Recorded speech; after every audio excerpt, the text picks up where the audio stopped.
Hello प्यारे बच्चों, नमस्कार। स्वागत करते हैं आप सभी का एनसीईटी कॉन्सेप्ट पर। बच्चे, आप सभी को पता होगा जब से एनसीईटी का एग्जाम आया हुआ है तब से हर साल कुछ ना कुछ बदलाव होते रहे हैं। हर साल आपको चेंजेस कुछ देखने को मिलते रहे हैं। आपको पता होगा 2023 में पहली बार एग्जाम आता है तो उसमें क्या होता है बच्चे ने, यहाँ पे फरवरी में ही फॉर्म आ जाती है, यानी एप्लीकेशन फॉर्म में भी बदलाव हो रही है। आपको पता होगा फरवरी में फॉर्म आती है। अगले साल 2024 की बात करें बच्चे तो मार्च में फॉर्म आती है। उसी प्रकार अगर बात करें 2025 में तो फिर से फरवरी में फॉर्म आती है। तो कहीं ना कहीं बदलाव होते रहते हैं। चाहे बात करें बच्चे हम लोग यहाँ पे यूनिवर्सिटी लिस्ट को लेकर, पहले कुछ कम यूनिवर्सिटी थे। अगर बात करें अभी तक जो यूनिवर्सिटी ऐड हो गए हैं वो 78 हो चुका है, जबकि शुरुआत जो हुआ था मात्र 20 यूनिवर्सिटी से स्टार्ट हुआ था। तो आज के इस वीडियो में बात करने वाला है क्या क्या चेंजेज हो सकते हैं, क्या क्या बदलाव आ सकते हैं और क्या क्या बदलाव आ चुके हैं। तो इन सभी के बारे में डिटेल में जानेंगे बच्चे। उससे पहले आप सभी को बता दें कि पहले आप जा रहे हो अगर एनसीईटी का एग्जाम देने तो पहले आपको पता होना चाहिए एनसीईटी क्या होता है। तो इसका नाम है नेशनल कॉमन एंट्रेंस टेस्ट, जिसके थ्रू आप आईआईटीज, एनआईटीज, आरआईज या फिर कोई भी सेंट्रल यूनिवर्सिटी में एडमिशन ले रहे होते हैं। बच्चे यह जो स्टार्ट हुआ है 2023 में स्टार्ट हुआ है न्यू टीचिंग आर्मी को तैयार करने के लिए। आगे बात करेंगे यह जो एग्जाम कंडक्ट कराती है वो एनटीए कंडक्ट कराती है, नेशनल टेस्टिंग एजेंसी। इसका उद्देश्य क्या है भैया? तो यहां पे जो उद्देश्य है 78 आईआईटी, एनआईटी, आरआई जो शामिल है 78 में, उन सभी में एडमिशन लेना और उसके बाद आईटीपी कोर्स कराना, यानी integrated teacher education program course कराना और उसके थ्रू दो डिग्री, ड्यूअल डिग्री आपको पता होगा, दो डिग्री देना। जैसे आपका एक बीए बीएड हो गया, बीएससी बीएड हो गया, बीकॉम बीएड हो गया, 4 साल में आपको 2 डिग्री देती है। बच्चे बात करते हैं यहाँ पे, अगर हम बात करते हैं बच्चे तो गुरुदेव बैच, अगर आप एनसीईटी आईटीपी का तैयारी कर रहे होंगे तो आप सभी को पता होगा एक नया बैच लॉन्च हो चुका है जिसका नाम है गुरुदेव बैच, जहां पे एकदम शुरुआत से आपको बेसिक से चीजें पढ़ाई जाएंगी और टाइम से पहले आपका सिलेबस कंप्लीट कराया जाएगा। तो यहाँ पे BA BEd, BSc BEd, BCom BEd का कंप्लीट तैयारी कर सकते हो। अभी ऑफर चल रही है बच्चे, 2199 में आप कंप्लीट तैयारी कर सकते हैं, जहां बच्चे ऑफर आपका 25 अक्टूबर तक है। अगर आप सोच रहे हैं, आपने ड्रीम बना लिया है कि हाँ सर मुझे यहां जाने हैं, आईआईटी जाने हैं, आरआई जाने हैं, एनआईटी जाने हैं, सर इस बार मैंने ठान लिया है कि मुझे किसी प्रकार से आईआईटीएन बनना ही है चाहे जो हो जाए, तो बच्चे आप सभी के लिए सुनहरा मौका है। आप जल्द से जल्द हमारे एप्लीकेशन को डाउनलोड कर सकते हैं प्ले स्टोर से, वहां से डाउनलोड करके सीयूटी कॉन्सेप्ट एप्लीकेशन का नाम है, आप एनसीईटी कॉन्सेप्ट का बैच ज्वाइन कर सकते हैं। बाकी कोई दिक्कत होगा तो ऑफिस के नंबर पर कॉल या मैसेज कर सकते हैं। यहाँ पे बच्चे आपको पता होना चाहिए एनटीए क्या होता है। हर साल कुछ ना कुछ नया लफड़ा आपके सामने लाता है। पहला क्या था कि यहाँ पे रिजल्ट परसेंटाइल में दे दिया था, आपको सभी को पता होगा। 2025 में हुआ क्या था कि परसेंटाइल में रिजल्ट दिया था और वहां पे ट्रांसपेरेंसी नाम का कोई चीज नहीं था, वहां पे पारदर्शिता था ही नहीं कि किस बच्चे का कितना स्कोर आया। गलत तरीके से एडमिशन भी हो रहा था। हम लोगों ने आवाज भी उठाया था, ट्विटर कैंपेन किया था। उसके बाद क्या हुआ, 1 महीने बाद एनटीए जगता है और फिर से रिजल्ट अपना देता है और स्कोर में देता है।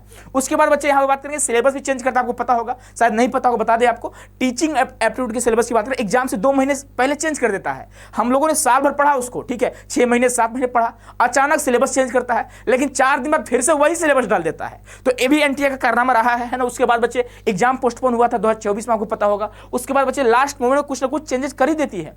लास्ट मोमेंट में कुछ ना कुछ बच्चे बदलाव आपको देखने को मिल जाते हैं। यहां पे अगर हम बात करते हैं एलिजिबिलिटी का, तो कुल मिला के आपको ध्यान क्या रखना है, अगर फाइनली बच्चे बात करेंगे तो आपका यहां पे 12th पास होनी चाहिए, ठीक है, या फिर उसके कोई इक्विवेलेंट कोई भी कोर्स होगा 10+2 का तो काम चल जाएगा, ठीक है। और एटलीस्ट आपको यहां पे 50% मार्क्स लाने होंगे। और यहां में एनसीईटी एग्जाम में कोई भी एज का क्राइटेरिया नहीं है, कोई एज लिमिट नहीं है। लेकिन जब आप यूनिवर्सिटी जाओगे ना एडमिशन लेने, काउंसलिंग करने, वहां पे यूनिवर्सिटी आपसे एज की डिमांड करती है कि हाँ आप क्या ज्यादा एज के नहीं हो गए हैं, है ना, क्या आप सेकंड ड्रॉपर तो नहीं है, थर्ड ड्रॉपर तो नहीं है। आईआईटी सेकंड ड्रॉपर वाले बच्चों को मौका नहीं देती है, एनआईटी देती है, आरआई भी देता है सेकंड ड्रॉपर का, आरआई थर्ड ड्रॉपर को नहीं देता है। जैसे मान लीजिए आप 2026 में एडमिशन लेने जा रहे हो तो 26 वाले बच्चे एलिजिबल हैं, 25 वाले भी एलिजिबल हैं और 24 वाले भी एलिजिबल हैं आरआई में, लेकिन आईआईटी में 24 वाले एलिजिबल नहीं है, है ना। तो आप अलग अलग यूनिवर्सिटी का अलग अलग अपना क्राइटेरिया होता है, वो आपको डिटेल में जानना है बच्चे। तो उसके लिए आपको जाना होगा हमारे यूट्यूब चैनल पे, ठीक है, इसी चैनल पे आपको जाना होगा। वहां पे आप जाओगे तो आपको प्लेलिस्ट में जाना होगा, ठीक है। प्लेलिस्ट आपको दिखा देते हैं बच्चे, है ना, प्लेलिस्ट आपको दिखा देते हैं, अभी दिखाएंगे, ठीक है। थोड़ा यहाँ पे कुछ चीज़ें और जान लेते हैं जो हमें जानना चाहिए, ये शायद बहुत कम बच्चों को नहीं पता चल पाता है, ठीक है। तो इसके बारे में थोड़ा जान लेते हैं, ठीक है। अभी आपको दिखाएंगे प्लेलिस्ट जहाँ से आप जान सकते हो हर एक यूनिवर्सिटी का क्राइटेरिया क्या है, ठीक है। तो यहाँ पे एनसीईटी का एग्जाम देने के लिए आपको कुछ नहीं करना है, आपको 12th पास करना है, 50% मार्क्स होनी चाहिए, कोई भी एज लिमिट यहाँ पे कोई मैंडेटरी नहीं है, ठीक है, कि इतना ही होना चाहिए, लेकिन बाद में दिक्कत होगा आपको जब काउंसलिंग कराने लगेंगे आप यूनिवर्सिटी में, ठीक है। लेकिन यहाँ पे भी कुछ यूनिवर्सिटी है जो मौका आपको देती है एडमिशन का, है ना, चाहे आपका एज ज़्यादा भी हो जाए कोई बात नहीं होता है, ठीक है। यहाँ पे बच्चे आपको बता दें, यह जो कोर्स आया हुआ है यह आपका 2023 में पहली बार आता है, जहाँ 5+3+3+4 का डिजाइन किया गया है, जो बच्चे NEP 2020 की बेस पे आया हुआ है। यहाँ पे 4 स्टेज में आप बच्चे ITP कोर्स कर सकते हो, आपको पता होगा। जो पहला स्टेज है फाउंडेशनल स्टेज है, जहां आप क्लास 2 तक का टीचर बनोगे।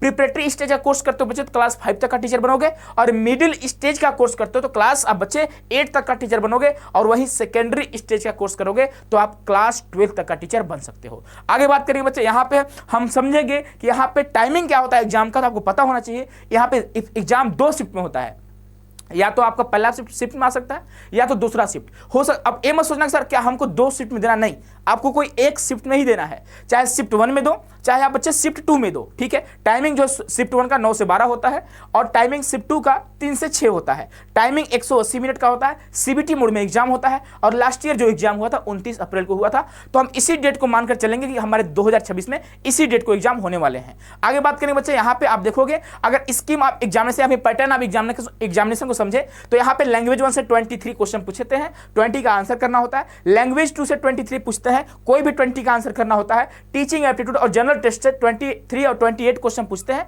20 और 25 का आंसर करना होता है। डोमेन से 28 पूछते हैं और 25 का आंसर करना होता है। टोटल आपके एग्जाम में 181 क्वेश्चन आते हैं, 160 का आपको आंसर करना होता है। ये आपको बच्चे पेपर पैटर्न होता है। आगे बात करेंगे यहाँ पे बच्चे, अगर हम समझेंगे यूनिवर्सिटी को तो कुल मिलाकर ये समझ लीजिएगा, यहाँ पे जो पहले आपको बता चुके हैं कि अगर आपको NCET का एग्जाम देना है तो यहाँ पे आपको 50% मार्क्स होना चाहिए 12th में, और 12th में या तो अपीयरिंग होंगे या तो पास होंगे, ठीक है। आप दे सकते हो एग्जाम, कोई दिक्कत की बात नहीं है। लेकिन जब आप यूनिवर्सिटी में जाओगे वहाँ पे दिक्कत आती है, वहाँ पे ड्रॉपर को अलाउड नहीं करते हैं। IIT फर्स्ट ड्रॉपर को अलाउड करती है, NIT सेकेंड ड्रॉपर को अलाउड करती है, RI सेकेंड ड्रॉपर को अलाउड करती है, DU सेकेंड ड्रॉपर को अलाउड करती है, और बहुत सारे university third dropper fourth dropper को अलाउड करती है। तो आप एडमिशन ले सकते हैं, कोई दिक्कत बात नहीं है, ठीक है। आगे बात करें बच्चे, यहाँ पे आप देख सकते हो, यह बच्चे यूट्यूब चैनल है जहाँ पे आप प्लेलिस्ट में जाओगे, यहाँ पे आपको हर एक यूनिवर्सिटी का हमने यहाँ पे क्राइटेरिया आपको बता दिया है, क्या आप एलिजिबल हो कि नहीं हो। आप देखोगे यहाँ पे आपको टोटली यहाँ पे जो वीडियो दिख रहे होंगे, अभी तक जो वीडियो अपलोडेड है वो 20 आपको दिख रहे होंगे। लगभग 20 से 25 यूनिवर्सिटी का हमने बना रखा है। सारे IIT कवर है, सारे NIT कवर है, RI कवर है, DU कवर है, आपका बच्चे यहाँ पे हरि सिंह गौर यूनिवर्सिटी कवर है, महात्मा गांधी चित्रकूट ग्रामोद्योग विश्वविद्यालय जो है सतना MP में वो कवर है, हेमोतिनंदन बहुगुड़ा गढ़वाल यूनिवर्सिटी वो भी कवर है। तो लगभग सेंट्रल यूनिवर्सिटी ऑफ हरियाणा भी आपको देखने को मिल जाएंगे, सेंट्रल यूनिवर्सिटी ऑफ राजस्थान भी आपको देखने को मिल जाएंगे। तो बहुत सारे, और धीरे धीरे भी आपको वीडियो मिलते जाएंगे, ठीक है। तो आप जाकर यूनिवर्सिटी टूर वाला वीडियो देखिएगा, जिस भी यूनिवर्सिटी को आप टारगेट कर रहे हैं आप इस वीडियो को देखेंगे तो बच्चे आपको पता चल जाएगा कि आप एलिजिबल हो कि नहीं हो, ठीक है। आपको इधर उधर भटकने से कोई काम नहीं चलने वाला है। आपको बच्चे यहीं पे इसी चैनल पर बने रहना, हर चीज आपको टाइम से पहले आपको मिल जाएगी, ठीक है। टाइम छोड़ो, टाइम पे तो मिलेगी, उससे पहले भी आपको सारी चीजें सबसे पहले यहीं से आपको मिलेगी, इसके बाद ही आपको कहीं से मिलती है।